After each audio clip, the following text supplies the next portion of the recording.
Welcome to Kenton's videos. Enjoy the video. You begin by preparing the console and environment so you can isolate the issue quickly. First, power cycle the Ps5. Hold the power button for 10 seconds until it fully shuts down, then restart it. This clears transient faults.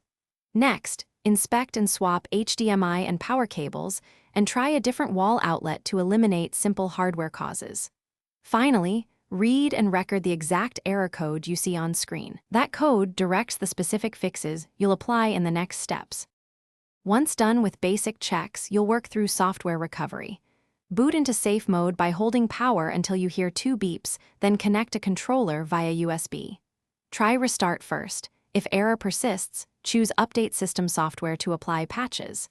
If that doesn't help, use Rebuild Database to repair corrupted files, then restore default settings only if necessary.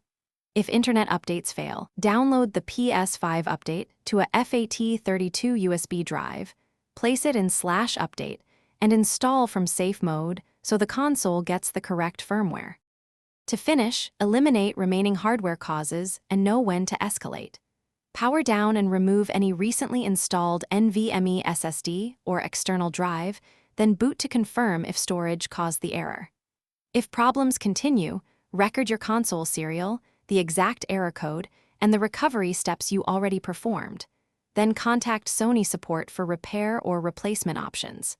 If you're stuck, make sure to test the Ps5 on a different TV or HDMI port. Display handshake can mimic system errors, and that quick check often saves time. Thanks for watching. Consider subscribing if we helped you.